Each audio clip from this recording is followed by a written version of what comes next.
Did you see that shit? MMA podcast.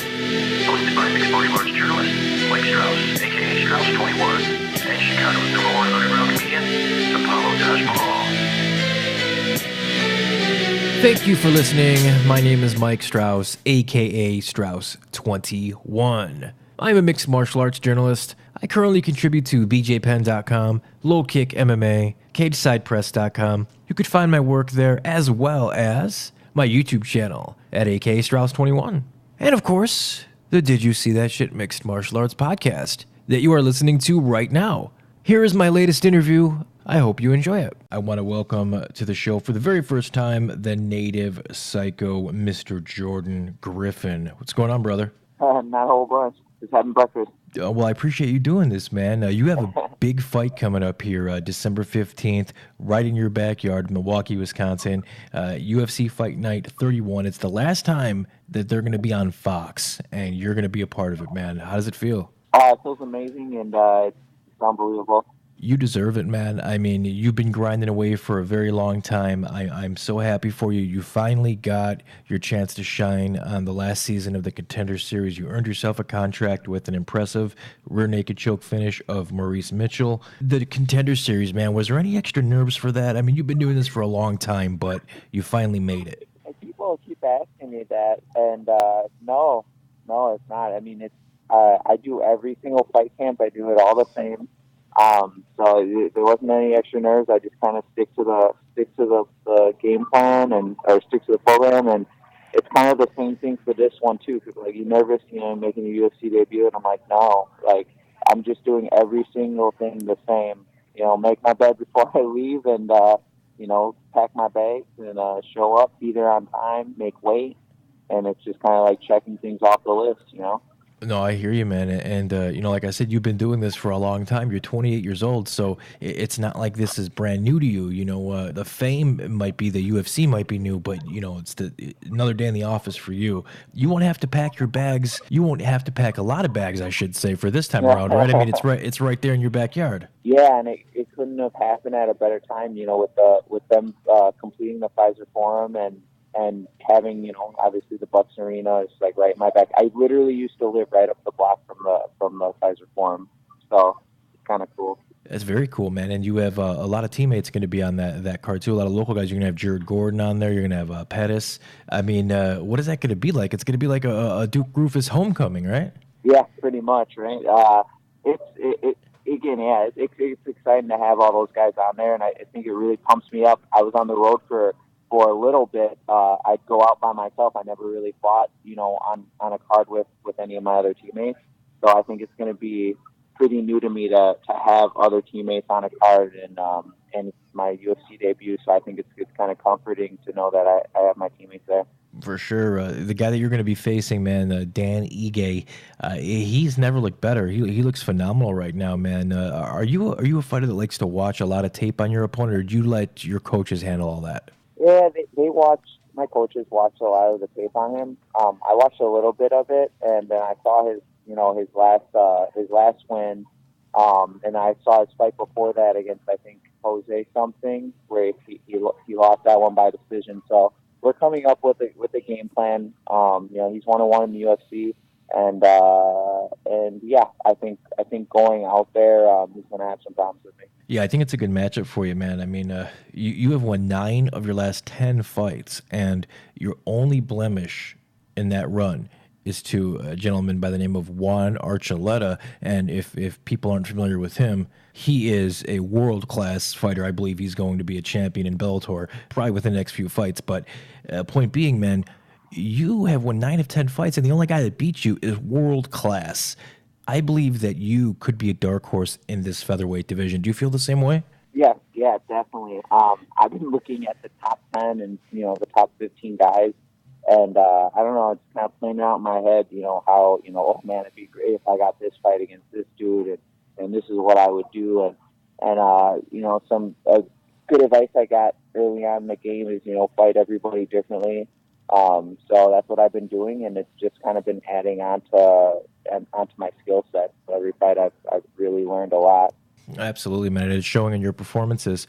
I'm based out of Chicago here, so Duke Rufus, you guys have always been a camp that I have followed closely, being being close in proximity. I just spoke with the Emmanuel Sanchez earlier this week, and Nice. he had great words about you, great words of praise for you, as well as Jared Gordon. Just everybody that I get a chance to speak with has big words for you, man. They're big up in you. What does that mean, man, when guys like Emmanuel Sanchez and Paul Felder, when he was calling your fight, he was very emotional calling your fight because you guys, your training partners, your buddies. What does that mean to have guys like that have your back, man? Oh, that's amazing. And it's the 1 year that I took off. My only sparring partners were probably Anthony Pettis and Paul Felder and Emmanuel Sanchez for their fights. I took 1 year off, and those are the only guys I sparred, getting them ready for their fights. So it was a learning experience for me. So it means a lot knowing those guys have my back. How long have you been training with Rufus? 5 years. And then where were you before you found Rufus? I was down the block at Pius. Oh, okay. Yeah, So I grew up in Milwaukee, so I started out at Adrian Serrano's, and then I kind of floated around from gym to gym, and I wasn't looking too good. I was 1-3 as a pro, and then I finally was like, I need to go over by Roufusport. now, what made that change? Obviously, you started 1-3, but what made you actually walk in Roufusport? I mean, was it just if you were going to do this, you wanted to do it the right way? Yeah, and Duke had called me in originally. I think I was like 18 or 19. Duke had called me in because I was a southpaw. And around before I had gone pro, I was like 4-0 as an amateur. And Duke had called me in to spar Anthony to get him ready for the WEC championship against Ben Henderson. And so I kind of knew about them and had met everybody already.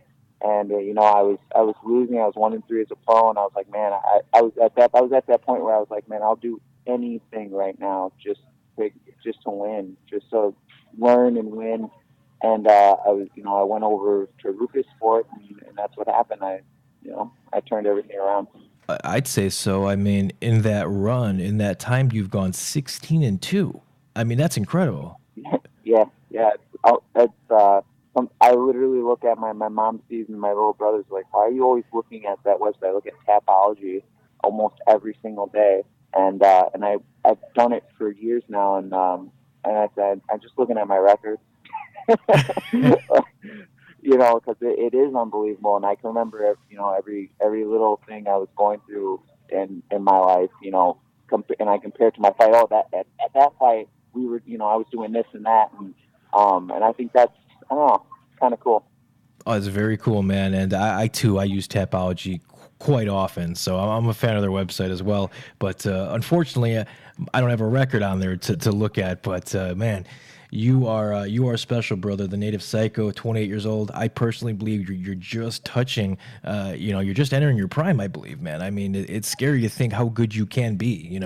Yeah, I just got to keep it up. I got to stay consistent and be smart with my money. And I feel like Duke is really good at almost like mentoring guys in that sense. Giving them that advice. So I know if I ever have any questions, I can go to my coach. And I have Anthony Pettis at the Pettis brothers, and those are kind of like my go-to guys, go-to people. If I ever have any questions. So I think kind of getting into this new part of my life, definitely just want to train hard, be smart with my money, and and have fun. Absolutely. Well, I believe that you are, truly believe, man, that you are in the best place in the world to do it. Huge fan of Duke Rufus, huge fan of all of you guys there. I believe that you guys may not be one of the bigger camps in terms of actual number of fighters, but there's not a closer group of savages, in my opinion, than you guys at Roufusport. I'd like to give you a few minutes here to shout out your coaches, sponsors, whatever you'd like, man. The floor is yours, Jordan. Yeah, I'd like to thank Free Post Nutrition, my sponsor, Free Post Nutrition.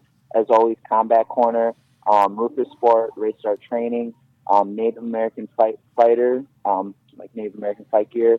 I'd like to also thank Duke Rufus, Scott Cushman, Professor Wanderlei, Joe Nichols.